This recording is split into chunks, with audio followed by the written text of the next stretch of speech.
우리가 생각하는 사랑이 뭐냐라는 것이죠. 사랑이 뭐냐라는 것에 대해서 이제 고대 그리스인들은 에로스, 아가페, 필로스라고 생각을 했습니다. 즉 육체적인 사랑을 하는 여자들은 또 따로 있고, 아이만 낳는 여자들은 따로 있고, 그 밖에는 이제 기타 이런 식으로 해서 여자들의 어떤 사랑을 나누고, 가장 고결한 사랑은 동성과만 하는 그런 사랑을 그리스는 꿈꿨습니다. 그러한 사랑은 이제 기반이 되었던 것이고요. 이제 에릭 프롬이 56년에 사랑의 기술을 이제 발표합니다. 사랑의 기술은 기본적으로 학습 과정에서 끊임없이 개발되는 기술이다. 즉, 여자가 있는 남자하고 여자가 없는 남자는 학습이 안 돼 있기 때문에 궁극적으로 여자하고 소통하는 방법 자체를 모른다. 그렇다고 한다면 어떻게 늘어갈 것이냐, 그것을 무슨 잘생기거나 이런 걸로 여자하고 소통을 하는 것이 아니고, 궁극적으로 관심, 또 그리고 지식, 그 다음에 존중, 그 다음에 책임, 이런 단계를 거쳐서 궁극적으로 학습을 통해 사랑의 기술을 익히는 것이다 라고 보는 것이 에릭 프롬의 사랑의 기술입니다. 8페이지에 보시면 이제 사랑의 유형인데요. 그래서 사랑이라고 하는 것은 이러한 끊임없는 학습 속에서 우연히 어떤 기회에 막 찾아오는 그런 것이 아니라, 기술을 습득을 잘 해놓고, 마치 이제 그림도 우리 피카소가 그냥 처음부터 갑자기 그런 추상화를 그린 것이 아니라, 어렸을 때는 거의 모작이 거의 사진과도 같은 수준의 그런 미술 수업을 받아서 어마어마하게 그림 잘 그리죠. 그런 어떤 그림을 통해 갖고 준비되어 있을 때, 그때 자신이 이제 또 여러 가지 이제 철학을 통해서 알아보는 그런 부분이 필요하다라고 해서 이론 습득, 그다음에 이론을 실습하고 그래서 완전한 기술을 습득하는 이런 것들을 이제 사랑이다라고 이제 표현합니다. 그래서 훈련과 집중, 인내, 관심 이런 것들이 준비가 되어 있지 않고서는 사랑을 할 수가 없다 이렇게 표현을 하면서, 그 대표적인 이제 사랑을 뭘로 보시냐면 8페이지 밑에 보시면 형제애, 그다음에 모성애와 부성애, 그리고 이성 간의 성애, 그 다음에 자기를 사랑하는 자기애, 그러니까 신에 대한 사랑, 이런 것들이 각자 연습과 훈련, 그리고 인내, 그리고 관심, 끊임없는 학습을 통해 갖고 형제에만 잘할 수도 있고, 모성애와 부성애만 잘할 수도 있고, 성애만 잘할 수도 있고, 자기애만 잘할 수도 있고, 신에 대한 사랑만 잘할 수도 있다는 것입니다. 그래서 사랑의 기술의 에릭 프롬은 이런 어떤 명확한 부분들을 나누어 놓고, 에릭 프롬이 이제 사랑의 기술에서 9페이지에 보시면 바람직하지 못한 사랑의 그 대표적인 부분이, 우리 인간이라고 하는 존재는 원천적으로 소외되는 것이 당연한데, 소외를 스스로 계속 소외를 시킬 것이냐, 아니면은 그것을 이제 채우기 위해서 공부를 할 것이냐, 이런 것인데, 그 중에서 가장 위험한 사랑은 두 가지, 즉 성적인 만족만을 위한 사랑, 그리고 고독으로부터 도피처로 급하게 하는 사랑, 이런 두 가지가 가장 위험하다라고 하면서, 거기서 이제 대표적인 예로 사용을 하시는 것이, 운명적인 사랑이라고 예감하고는 유부녀 롯데를 사랑하다가 그녀의 손길이 닿았다는 이유만으로 권총으로 자살하고 마는 베르테르. 이거 제가 아니고요. 에릭 프롬에 나오는 겁니다. 오만한 데이지의 사랑을 얻기 위해서 일평생 돈벌이에만 바치고 결국에는 죽음을 맞이하는 개츠비. 이런 한심한 사랑들이 바로 현대 문명 아래에서 자기가 혼자 사랑에 대한 환상을 만들어 놓고 잘못 학습하고 스킬을 하나도 가지지 못한 바보 같은 사랑이다. 이렇게 이제 표현을 합니다. 에릭 프롬이 이제 나오고 나갔고, 에릭 프롬을 이제 반박하는 리라고 하는 학자가 나왔는데요. 미국 학자입니다. 이 미국 학자는 궁극적으로 사랑이라고 하는 것이 인생에서 가장 어려운 문제이기 때문에 자연스러운 어떤 학습과, 그래서 기본적인 유형과 2차 유형으로 나누어 갖고 학습을 해야 된다, 이렇게 표현을 합니다. 그래서 이것은 남자하고 여자들이 사랑에 접근하는 방법이 다르다는 것인데, 여러분들이 이제 추후에 리의 이제 영향을 받아갖고 개별화된 어떤 사랑의 방식들을 모으기 위해서 킨제이 보고서가 나오죠. 킨제이 보고서는 엄청나게 많은 남녀들에게 인터뷰를 통해 갖고 성적인 어떤 즐거움을 물어봤던 이런 테스트입니다. 그래서 그 킨제이 보고서가 나오고 나서는 많은 사람들이 이 리의 사랑 이론을 다시 이제 읽어보면서 대충격을 받는데요. 여자도 자기의 어떤 성적인 굉장히 기여도가 있고, 그것을 추구하고 있고, 이런 것들을 이제 통해서 남자들은 깜짝 놀라게 이제 됩니다. 가장 유명한 것이고 가장 최근에 사랑의 이론으로 인정받는 것은 스턴버그 이론입니다. 이제 스턴버그는 진정한 사랑을 위해서는 무조건 이제 삼각 그래프가 필요한데, 친밀감, 열정, 헌신 세 가지가 필요하다, 이렇게 표현합니다. 그래서 친밀감은 일단 가까이 이제 지표로 가는 것입니다. 그래서 잘 웃는 여자는 나하고 굉장히 이제 친밀하고 싶다, 이런 느낌을 준다는 것이죠. 그 다음에 이제 열정, 기본적으로 동기적인 어떤 요소인데요. 뭐 열정이 빠진 사랑은 있을 수 없다는 겁니다. 그리고 그 열정을 통해 갖고 약간의 희생, 사랑은 아무것도 바라지 않는 마음으로 좀 순수한 것을 순수하게 뭔가 주는 것, 이런 것들을 전제로 한다는 것입니다. 그렇다고 한다면 이제 사랑을 기반으로 한 인간관계를 연애라고 표현을 하는데요. 여기서 이제 적합한 이제 연애는 이제 뭐 이것도 저 사랑의 기술 책 그대로입니다. 연애는 궁극적으로 남자와 여자가 일정 기간 동안 이해를 바탕으로 성숙한 연인관계를 맺는 것입니다. 즉 신시경종이죠. 시작할 때는 신뢰하는 마음으로, 헤어질 때는 존경하는 마음으로 이렇게 헤어져야지 이제 원칙적으로 신시경종인데, 우리가 기본적으로 많은 사람들이 생각을 합니다. 회사 후소 아니냐? 회사 후소. 힘 바탕이 있어야 어디 그림을 그리지. 남자가 있어야지 뭘 해보지. 라고 하지만, 궁극적으로, 보통 때 없는 거는 지금 운이 아직 안 왔다는 것이죠. 그렇기 때문에 연애 심리의 영역에서, 그 사람을 그럼 내가 어떻게 알아보느냐라고 하는 것이, 호르몬으로 알아본다. 이렇게 표현을 합니다. 생물학적 관점, 또 인지적 관점, 사회적 관점으로 알아본다는 것인데요. 이제 뭐 10페이지 밑에서 이제 보시면 연애 단계를 이제 보시면 서로 좋은 느낌을 가지게 되면서 그 사람이 뭐 하는 사람인지 점점 관심을 가집니다. 그래서 호감으로 발전을 하고 거기에 대해서 이제 그 사람하고 있는 시간을 늘려보려고 최대한 이제 노력을 하고, 그러면서 이제 공유하려는 영역을 점점 늘리고, 그러면서 지속을 계속 꿈꾸는 것이 이제 사랑이다. 연애의 단계다. 그래서 궁극적으로는 이제 약속까지 가면 동반자가 되는 이런 부분입니다. 그럼 생체적으로는 어떻게 알 수 있느냐? 바로 이제 도파민이 나온다는 것인데요.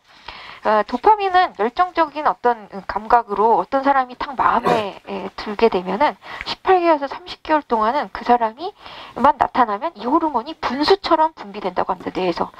그러면서 그 사람을 보는 것 자체에 막 너무 행복하고 막 쾌락 중추가 전체적으로 다 중독됩니다. 이것은 이제 흔들다리 효과라고 하는데요. 밑에 이제 각주에서도 보시다시피 이성에 대한 어떤 호감도가 안정된 어떤 시간에 만나는 것보다 굉장히 불안한 상태에서 모두 막 굉장히 지금 불안해서 불을 다 끄고 막 무슨 방공호에서 대피하거나 막 이런 불안한 상태에서 만났을 때 그 사람이 내 옆에 친밀하게 있어서 붙어갖고 뭔가 따뜻함을 던져줬다, 뭔가 했다. 그러면 보통 때에 던지는 인간성보다 몇 배로 느껴진다는 것입니다. 왜 흔들다리 효과고요. 그 다음에 이제 페닐에틸아민이라고 하는 호르몬이 이제 그 다음에 나옵니다. 이것은 그 이성을 보기만 하면은 그냥 마비가 되는 겁니다. 그냥 그 사람을 생각하기만 해도 좋고 정신없이 쾌감 주추가 계속 활성화됩니다. 그 다음에 이제 나오는 호르몬이 옥시토신인데요. 이제 초콜릿에 많이 들어있다고 합니다. 그래서 이제 사랑하는 사람 만나면 초콜릿을 그냥 강제로 막 먹이는 그런 상황이 있는데, 이제 그런 게 이제 옥시토신 호르몬 이런 것들을 이제 수치를 마구 높여준다고 합니다. 그래서 이제 이런 부분들이 되는데, 옥시토신을 이제 투입한 남성들이 궁극적으로 이제 자기가 좋아하는 아이의 사진을 볼 때, 자기 아들 뭐 이런 사진을 볼 때 마구 활성화되었다고 합니다. 그 아이가 이제 보고 싶어서. 그 다음에 이제 아드레날린. 아드레날린은 이제 궁극적으로 신체적인 어떤 영향도 주는데, 손바닥에 땀이 나고 손이 발발발 떨리고 막 심장이 빠르게 뛰고 귀에서 뭐 베토벤의 아까 음악이 들리는 그런 상황을 말합니다. 그래서 사랑에 빠질 때 이제 분비되는 세로토닌 같은 것도 이제 나오게 되는데요. 이런 호르몬이 이제 내가 그 사람을 사랑하는지 하면 알려달라라고 하면은 이제 병원에 가면은 이런 호르몬이 나오고 있는지를 검사해서 그 사람을 사랑하고 있는 것 같습니다, 이렇게 알려주겠죠. 그다음에 이제 코르티솔. 코르티솔도 마찬가지로 강력한 호르몬인데요. 이 호르몬은 이 여러 가지 이제 1년 이내에 이제 이별을 경험하는 사람들에게 이제 받는 굉장히 스트레스 지수로 나오는 호르몬입니다. 또 그리고 이제 외모가 뛰어난 여성이 지나가면은 옆에 아내가 있는데도 불구하고 본능적으로 시각이 따라가는 이런 호르몬은 바로 테스토스테론인데요. 테스토스테론이 남자들은 죽을 때까지 계속 나온다고 합니다. 특히나 남자 피 속에 여자가 6배 높기 때문에 궁극적으로 늙어도 힘만 있으면 한 수 있다라는 생각을 하시기 때문에 지나가면 눈이 저절로 이렇게 넘어간다, 이렇게 볼 수가 있습니다. 다음에 이제 에스트로겐, 이건 여자한테서 나오는데요. 이제 여자분들이 이제 궁극적으로 이제 에너지를 이제 쏟을 때 궁극적으로 이제 나오는 프로그램인데요. 여러 가지 이제 정보가 들어가면 자신이 이제 이해하고 어떤 복합적으로 이성의 매력을 평가할 때 이제 나오는 것이라고 합니다. 어쨌든 이제 연애 심리에 대해서 여러 가지 유년 시절의 부모 애착과 관련돼 갖고 문제가 생기는데, 이럴 때 이제 불안형, 회피형, 안정형 세 가지가 이제 연애의 결과가 좀 달라진다고 합니다. 즉 사소한 것은 이제 서로 만나려고 공유하려면 연락을 해야 되고, 또 데이트를 하면서 결정 같은 것들을 해야 되고, 갈등이 발생했을 때 어떻게 대처를 해야 되고, 심지어는 이제 결혼을 할 때 어떤 영역으로 달라지느냐에 대해서 각 학자들이 다른 말을 하는데요. 역시 이제 스티브 핑거는 궁극적으로 자연 선택을 할 때 그 당시에 하는 선택이 내가 최선이라고 생각을 하는 게 가장 중요하다. 즉 거기서 이제 예를 써놨죠. 월급이 5% 인상돼서 너무 좋았는데 입사 동기는 10% 받았다는 사실을 알면 사람 기분이 갑자기 나빠집니다. 마찬가지로 내가 지금 만나고 있는 사람이 최선이라고 생각을 했는데 더 괜찮은 사람이 갑자기 나타나면은 이제 정신이 헷갈리는 거죠. 그럼 이런 게 이제 장애 요소가 되는 겁니다. 또 이제 라마찬드란 일단은 계속해갖고 누가 와갖고 너를 좋아해, 너를 사랑해 하면 그 걔를 계속 이제 집중할 수밖에 없다는 겁니다. 그래서 우리 특히나 이제 노래 잘 부르는 남자들이 점점점 증가하고 있는 현대 사회는 그만큼 여자들이 결혼을 안 하니까 점점 남자들이 더 아름다운 노래를 부르기 시작하는 겁니다. 이런 거하고 마찬가지로 음성이라든지 발성이라든지 표현이 점점점 세련되고 아름다워지는 것, 이런 것들이 이제 직접적인 부분이다 이렇게 보여집니다. 그다음 솔로웨이는 궁극적으로 이제 아들러 심리학에서도 같은 어떤 결과론인데요. 장녀냐, 차녀냐, 세 번째냐, 네 번째냐 이런 것들이 생각보다 연애를 하는데 큰 영향을 끼친다는 겁니다. 그래서 둘째랑 만나면은 제일 이제 좋은데 왜냐하면 이제 둘 다 첫째나 셋째한테 이제 치인 것들이 있어갖고 같이 이제 막 의기투합이 잘 되고 서로 이제 뭐 이렇게 해결이 되는데 첫째가 만나면 이제 충돌하고 첫째하고 막내가 만나면 좋고 뭐 이런 이론들을 이제 쓰고 있습니다. 그다음 이제 짐바르도입니다. 짐바르도는 궁극적으로 이제 가난한 환경에서 자란 사람이 배포가 크거나 이러긴 좀 어렵다라고 하면서 궁극적으로 그 사람의 사회 환경을 계속 보고 있는데요. 그런 성향주의적인 관점 이런 것들을 봤을 때 사람이 여유가 있는 사람들이 더 잘 받아들인다 이런 표현을 합니다. 이런 부분에서 사실은 이제 원숭이 애착 실험이 있을 수 있는데요. 여러분들이 이제 아시다시피 저 노르웨이에서 우리나라까지 이제 연어나 이런 생선들이 이제 오게 되는데 물고기가 오게 되는데 그냥 놔두면 오다가 보면 다 죽는다고 합니다. 그래갖고 할 수 없이 천적을 집어넣습니다. 그러면 걔하고 계속 싸우고 도망다니고 막 이러면서 더 탱탱하게 해갖고 우리 인천항까지 온다는 겁니다. 마찬가지로 해리알로의 원숭이 애착점은 천인 인형하고 그 다음에 새로 만드는 철사 인형하고 동시에 이렇게 놔뒀는데 계속 해갖고 철 인형에게서는 가서 밥만 먹고 결국에는 굉장히 천 인형에 가갖고는 원숭이가 부딪혀갖고는 애착을 쌓았다는 것입니다. 그래서 계속해갖고 이제 자기한테 따뜻하게 해주는 안정애착 유형은 어렸을 때부터 엄마가 같은 것은 같게, 다른 것은 다르게, 즉 요만큼 잘못하면 요만큼만 혼내고 이만큼 잘못하면 이만큼 혼내고 이렇게 분별력이 있었던 엄마 밑에 자란 사람들은 괜찮습니다만 조금만 잘못해도 어마어마하게 혼났고 어마어마하게 잘못했는데 혼내지도 않았고 이런 분별력을 잃은 사람들은 똑같이 행동을 한다는 것입니다. 마찬가지로 불안정애착입니다. 불안정애착은 회피애착, 저항애착, 혼란애착이 있는데요. 바로 이제 연애관계나 사람관계에서 심각한 결과를 가지고 오는데요. 회피애착은 주 양육자가 항상 바빠 막 이런 식으로 해갖고 정서 표현을 제대로 하지 않은 경우를 말합니다. 심지어 이제 저항애착은 아이를 막 밀어내면서 내가 너 때문에 내 인생이 다 망쳤어 이런 경우죠. 그 다음에 이제 혼란애착은 A라고 할 때는 B로 했다가 B로 할 때는 A로 했다가 막 이렇게 이제 왔다 갔다 결과가 달라지면 동일한 어떤 사인을 주지 않으면 아이들이 이제 눈치를 보게 된다는 것입니다.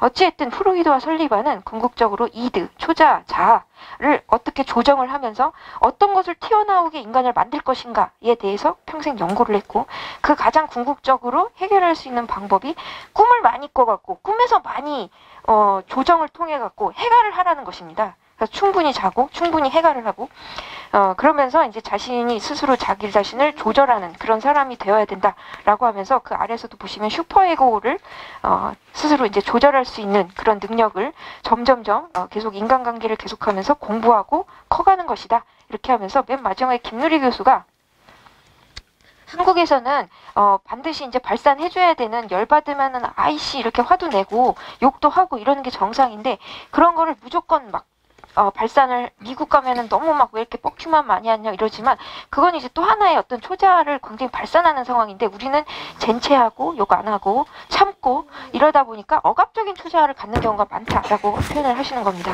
그래서 14페이지에 보시면 사람들이 사회적으로는 그러면 방금 전에 보시듯이 생리적, 심리적, 사회적 이제 보시면 이제 사회적으로는 궁극적으로 어떤 사람들하고 주로 만나갖고 유유상종을 하느냐 즉 가까이 있는 사람을 주로 좋아한다는 것입니다. 근접성.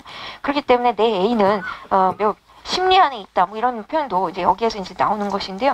그 다음에 그리고 끊임없이 나에게 조금이라도 좋아하는 마음을 던져줘야지 하는 것입니다. 그래서 제가 항상 그 남자 학생들한테 남학생들이 자기는 애인이 없다 그러면 마음에 드는 여자가 있느냐 물어봅니다. 그래서 있다 그러면 일단은 나는 힘들 때든 뭐 어려울 때든 너를 도와줄 수 있다는 것을 끊임없이 알려놓으라는 겁니다. 그러면 걔가 언젠가 무너졌을 때 연락이 온다는 거죠.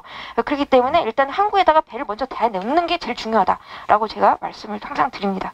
마찬가지로 여기도 이제 유사성, 자기하고 뭐 하나라도 비슷한 걸 찾으려고 노력하는 것이 우리 인간의 존재입니다. 그리고 이제 외모, 뭔가 이제 누군가한테 나갈 때 그래도 빨간 루즈라도 하나 좀 제대로 바르고 뭐 이렇게 이제 하는 것이 좋겠죠. 그래서 이제 후광 효과, 발산 효과, 기본적으로 매력을 준비하려고 노력하는 자가 이제 그런 부분들이 있다라고 합니다. 연애 관계에서 가장 심각한 문제는 데이트 폭력인데요. 지금 여기 토마 씨는 어마어마하게 지금 테레자에게 데이트 폭력을 지금 가하고 있습니다. 데이트 피해 폭력은 거기에서 써 있습니다만 우울, 불안 다 왔죠. 테레자. 자존감 저하, 자살 위험, 수치심, 자살까지 갔습니다. 수치심, PTSD, CPTSD 다 갔습니다. 그 밖에 가족 간의 어떤 갈등까지도 다 가지고 온 상황인데요. 바로 이제 토마 씨는 엄청난 데이트 폭력자다 이렇게 볼 수가 있습니다. 데이트 폭력의 어떤 종류는 여러 가지가 있을 수가 있는데 이렇게 표창원 프로파일러는 궁극적으로 상대방을 동등하게 자기하고 같은 인격체로 생각하지 않는 게 제일 문제다라고 표현을 하면서 자존감하고 자존심을 굉장히 헷갈리는 것이 바로 데이트 폭력 가해자들의 모습이다. 즉 자존심은 타인과의 경쟁 속에서 내가 이 정도 1등, 2등 정도는 하는 존재야 라고 받는 것이 이제 자존심이고요. 자존감은 자기가 자기 자신을 스스로 평가하는 것을 말합니다. 그런데 얘는 지금 자기 스스로를 평가할 준비도 안 돼 있고 토마 씨는 또 그리고 타인과의 경쟁에서는 뭐 의사니까 뭐 인정을 받았는지 모르겠지만 자존심은 있는지 모르겠지만 자존감은 없는 상태고 그러다 보니까 데이트 폭력 가해자가 되었다 이렇게 볼 수 있습니다. 예, 결혼에 대해서 결혼을 어떻게 생각하십니까? 라고 하니까 인터뷰에서 프리다 칼로가 한 번도 내 것인 적이 없고 앞으로도 내 것일 수 없는 사람이 바로 결혼이다. 우리는 그냥 결혼이라고 하는 어떤 계약을 잠깐 한 거지 그냥 그 자신이다 우리는 이렇게 표현을 합니다. 어쨌든 이제 결혼에 대해서 우리 이제 잘못된 통념들이 있는데요. 우리 법에는 만 19세 이상 807조 규정이라든지 이런 내용들이 있습니다만 사랑이 있다면 결혼 생활은 많은 노력이 필요하지 않다. 사랑이 있으면은 당연히 학습과 여러 가지 노력이 필요하죠. 또 배우자는 언제나 내 욕구를 충족시켜줘야 한다. 배우자는 내 욕구를 충족시키기 위해 태어난 사람이 아닙니다. 이런 잘못된 통념이 많은 문학 작품에 그대로 이제 노출되어 있고 그것을 해소하지 못하는 결론들이 많습니다. 내가 더 열심히 하면 배우자를 바꿀 수 있다. 사람 안 바뀝니다. 자, 그다음 부부간의 역할은 지속되고 결혼 생활에는 변화가 없다. 결혼 생활은 기본적으로 계속해서 새로운 국면을 맞이해가면서 서로 어떻게 대처하는지가 달라지는 것입니다. 그다음에 이제 여기 17페이지에 보시면 이제 혼외 성관계가 나오는데요. 혼외 성관계는 원천적으로 성개방형 결혼이라고 이제 표현을 하는데요. 혼외 관계의 가장 기준은 무엇이냐면 자발성입니다. 즉 혼외 관계는 당사자가 자발성을 통해서 하는 것이기 때문에 강간을 혼외 관계라고 절대 볼 수 없습니다. 이거는 사고가 난 것이죠. 그리고 이제 혼외 파트너의 이제 성이 여러 가지로 이제 뭐 있을 수는 있습니다만 뭐 우리가 이제 친생자들이 아니라고 하더라도 결혼 중에 난 자녀가 이제 아내가 낳으면은 이제 자기 자식으로 볼 수밖에 이제 없는 게 이제 우리 지금 모든 전 세계의 민법입니다. 이런 부분들이 이제 들어 있고요. 과연 그러면 정서적으로 가까운 게 더 나쁜가, 육체적으로 가까운 게 더 나쁜가, 뭐 이런 것들에 대해서 이제 아시다시피 2008년 간통죄가 위헌 판결이 나면서 더 이상 이제 제3자 채권 침해만 인정되고 있는 상황입니다. 그 민사적인 배상으로 위자료 한 1,000만 원 정도만, 그래서 나 1,000만 원 있으니까 바람 피겠어 이렇게 하시면 안 되고, 어찌됐든 이제 간통으로 사회적인 어떤 규범의 범죄는 아닙니다. 여러분들 아시다시피 형법은 개인적 법익에 관한 죄, 사회적 법익에 관한 죄, 국가적 법익에 관한 죄 세 가지 종류로 나눠져 있습니다. 그런데 간통죄는 그동안 사회적 문란을 건드리는 범죄로 규정이 돼 있었습니다. 그런데 사회가 그런 질서까지 잡아야 되냐라고 해서 2008년에 결국에 이제 위헌이 되었던 상황이죠. 어찌됐든 그럼 혼외 관계는 왜 이루어지느냐 라고 했을 때 18페이지에 써있죠. 갈등을 일단 회피하고 싶어서 또 그리고 뭐 단순히 뭐 이렇게 성적인 어떤 탐닉을 위해서 또 그리고 이제 사실은 그냥 그 집은 그냥 들어가기만 하는 관계. 또 그리고 이제 헤어지기 위해 갖고는 말 그대로 이제 단계로 곧 배우자랑 헤어질 건데 어디 좋은 남자 없나? 이래 갖고 이제 확인하고 돌아다니는 어떤 관계, 이런 것들이 이제 되어 있는데요. 그런 어떤 관계에서도 우리 이제 심리학 에릭 프롬의 이제 책에서는 6단계라는 표현을 쓰고 있는데요. 즉 1단계는 환상, 2단계는 파트너를 선택하고 3단계는 친밀감을 발달시킨 다음에 성적 관계를 만들어서 정착하는 어떤 이런 형태들로 간다고 합니다. 바로 이런 게 이제 혼의 관계고요. 여러분들의 사랑은 어디 위치에 있는지 모르겠습니다. 어쨌든 우리 지금 이 소설은 굉장히 kitsch, 굉장히 모순적인 인간을 보여주는데요. 첫 번째가 이제 똥입니다. 똥은 여기서 이제 스탈린 아들에 대한 죽음으로 이제 설명을 하는데요.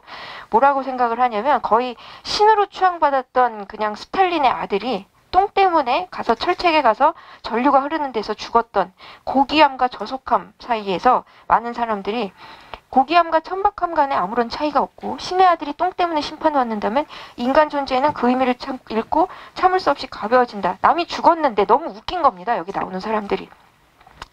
변소 청소 하루 하기 싫어갖고 의의를 제기하다가 잘 안 되니까 전류가 흐르는 곳에 가서 죽었다는 것이 너무나 어이없는 거예요. 그것도 절대 권력자의 아들이. 이런 부분이 이제 상당히 이제 황당하다, 이런 표현들을 쓰고 있는데요.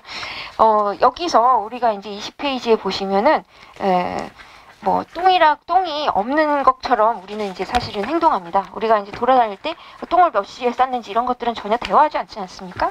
마찬가지로 똥을 부정하고 똥 얘기를 마치 없는 것처럼 생각하고 우리는 똥을 안 싸는 것처럼 말을 합니다. 바로 이런 것들을 미적인 이상으로 삼아서 예술적 가치에는 아예 똥이 등장도 안 하는데, 이런 것들을 이제 예술을 한 이 한예종 교수 같은 윌랑 쿤데라는 이게 키치 아니냐? 우리 사실은 삶을 얘기하면 죽음도 얘기하고, 근데 죽음은 항상 죽음이나 더러운 것들은 밤중에 누군가가 치워버리고 어디론가 처리되어 버리고 깊은 곳에 묻히거나 태워져 버리는 거 아니냐? 이렇게 이제 굉장히 비웃는 키치라고 말합니다.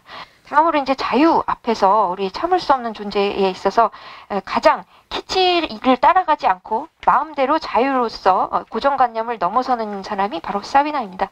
사비나는 궁극적으로 자신을 갖다가 어마어마하게 근사한 사람으로 말하는 것을 보고 체코인이라는 사실을 이제 숨기고 있는 그대로 좀 인정을 받고 싶어하는 그런 동물입니다.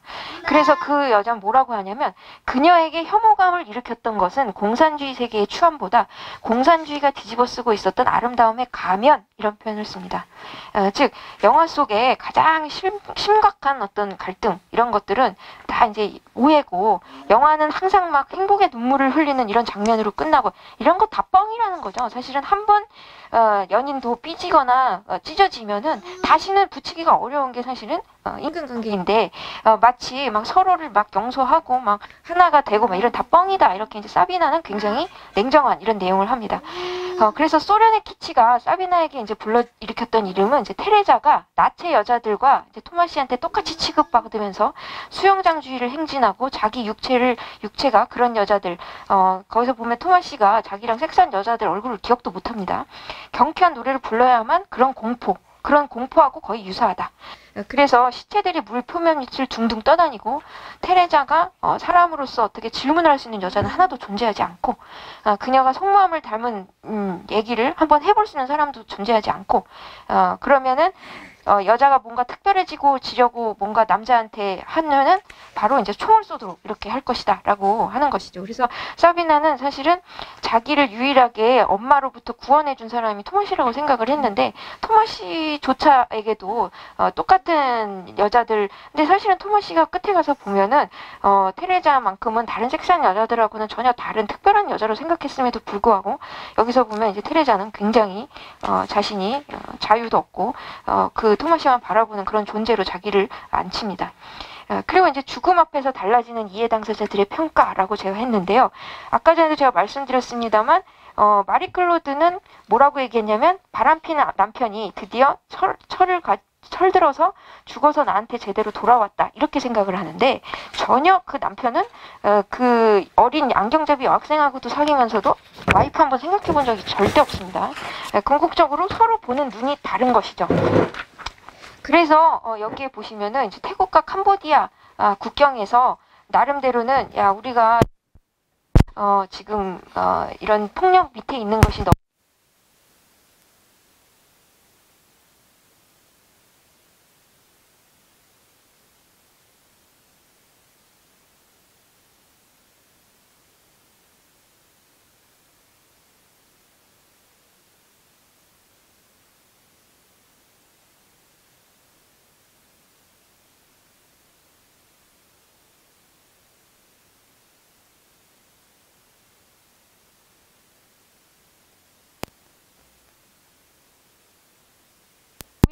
왕국이 아니라 지상에서 자유로움을 만끽한 사람이 토마스입니다. 그렇기 때문에 천국에 가고 싶어갖고 뭔가 행동을 한 것은 전혀 보이지 않죠.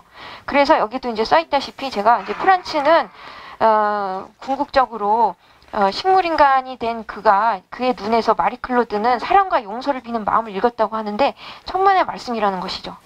또한 토마시도 무신론자였고 그 아들도 아빠가 사실은 뭐 그냥 하느님의 왕국이라고 하는 것 자체가 말이 안 되는 게 하느님을 믿지도 않았는데 무슨 왕국을 꿈꾸면서 살았겠습니까? 그런데 그런 얘기를 하는 것이 이제 그런 아빠가 되기를 원하는 것이죠. 어쨌든 이제 그러한 내용이고 이제 키치의 마지막은 육체도 이제 정신을 배신한다는 것입니다. 보면은 너무너무 사랑하는 남자를 만났는데 뱃속에서 꾸르륵 꾸르륵 소리가 나고요. 우리 인간이라고 하는 존재는 육체에서 자유롭지 못한다는 겁니다. 그래서 22페이지에 보시면 자기 자신의 몸을 갖다가 뭐라고 얘기하냐면 가방 4개가 걸려있는 옷걸이, 특히 가슴은 2개의 배낭 이런 표현으로 자기 몸을 굉장히 비하합니다. 특히나 육체로부터 이제 음란한 이미지를 이제 보면서 수치심이 결여돼서 마구 옷을 벗고 돌아다녔던 한심한 엄마의 육체와 동일하게 이제 봅니다. 또한 특히나 이제 테레자 어머니는 여기서 보시면 알몸으로 집안을 돌아다닐 뿐만 아니라 사람들 앞에서도 방구를 붕붕 끼는 그런 굉장히 모렴치한 그런 모습을 보여줍니다. 센스가 없는. 어쨌든 어머니의 세계에서 몸은 그렇게 중요하지 않은 존재라는 것이죠. 그래서 궁극적으로 테레자는 거울을 보면서 육체로부터 영혼을 이제 좀 끄집어내면서 나는 육체에서 좀 자유로운 그 토마시가 수없이 범하는 그런 육체 중에 하나가 아니야. 나는 특별한 영혼을 가지고 있어. 나는 유일한 존재가 돼서 사람으로서 존재로서 인정받고 싶어. 이런 것들을 이제 계속 요구를 하는 것이죠. 그런데 이제 여기서 핵심은 무엇이냐면 남자들은 자기 육체를 묘사하는 점이 전혀 없다는 것입니다. 여자들을 막 육체를 묘사하는 모습은 밀란 쿤데라가 많이 나오는데요. 여자를 이제 남자가 자기 자신을 이제 그러니까 그만큼 여러 가지 이제 제가 마지막에도 써놨습니다만 토마시는 소설 속에서 여러 번의 성관계를 나눔에도 불구하고 자기 육체에 대한 묘소를 전혀 등장시키지 않는 것을 봐서 여성 인물에게만 실존의 추한 모습으로서 육체를 계속해서 마주하고 인식하도록 하고 남자들은 이것을 거부함으로써 남성적인 어떤 키치 태도를 고스란히 드러낸다라고 보여집니다. 끝으로 이제 사비나는 궁극적으로 남자인데요. 남자 프란츠는 막 사비나한테 막 매달리죠. 근데도 제대로 되지 않습니다. 심지어는 이제 어디로 가는지도 알려주지도 않고 이사도 가버리고요. 막 이런 형식으로 막 하고요. 토마시하고서도 그냥 남사친으로서 섹스를 합니다. 이런 것들을 보고 오히려 이제 테레자에게 직업을 구해주는 거는 사비나고요. 또 자기가 원하기만 하면 능력이 있어서 바로 미국으로 가고 삽니다. 결국 우리가 이제 생각하는 많은 것들은 내가 어디에다 마음을 두느냐 이런 것이 사실은 중요하다라는 것입니다. 그래서 인생을 어디에다가 두고 어떻게 누구와 쓸 것이냐 이런 것들이 이제 중요하다라고 쿤데라는 이제 키치적인 어떤 것들을 드러내는데요. 바로 이제 가스라이팅 같은 경우는 아내를 끊임없이 보석을 잃어버린 거지 훔친 것이 아니라고 계속 이제 가스라이팅을 해갖고 봐봐, 당신이 지금 판단하는 것들이 다 틀렸잖아. 이런 것들을 계속 이제 확인시킴으로써 결국에는 아내가 남편의 어떤 통제력, 그러니까 남편이 결정해주는 대로만 행동하게끔 이렇게 하는 가스라이팅을 구분하는 것이 얼마나 어려운지, 스스로 내가 결정한 것인지를 항상 스스로 생각해보는 것이 모든 존재의 우리 존재감을 잃지 않는 기본이다라고 이제 말씀을 드립니다. 그리고 또 두 번째는 우리가 우리 존재를 가볍지 않게 하고 불안하지 않게 하려면 바로 관계 불안에서 좀 벗어나는 건데요.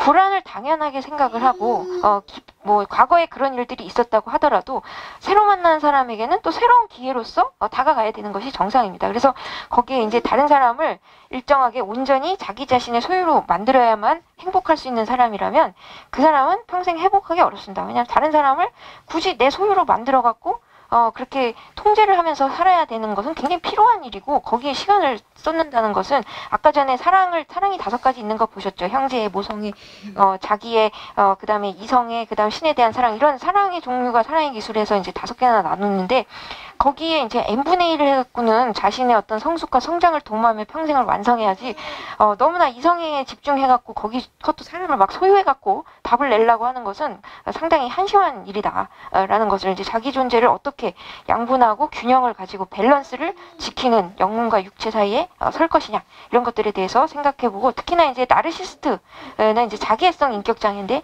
지나치게 이제 자기를 너무 좋아하다 보니까 오만이 모든 것의 병입니다. 잡병의 모든 근원이고요. 우리가 이제 뭐 제가 마지막으로 이 영혼의 무게를 묻는 작품 끝에서 우리 이제 정호승 시인의 햇살에게를 한 번 더 말씀드리면서 끝내고 싶은데요. 이 시인은 이제 이른 아침에 먼지를 볼게 해주셔서 감사합니다. 그리고 이제는 내가 먼지에 불과하다는 사실을 알게 해주셔도 감사합니다.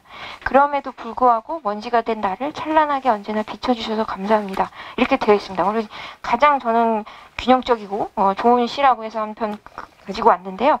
여러분들이 이제 영혼에 대해서 내가 어떻게 이 소설을 읽고 가볍지 않고 나름대로는 적절히 가벼움과 무거움 사이에서 영혼과 육체 균형을 잘 지키고 살 것인지 생각해보는 그런 민음 사이에 참을 수 없는 존재의 가벼움이었기를 바랍니다. 예, 감사합니다. 대단하십니다. 제가 40분에 끊을 수 있다고 했잖아요.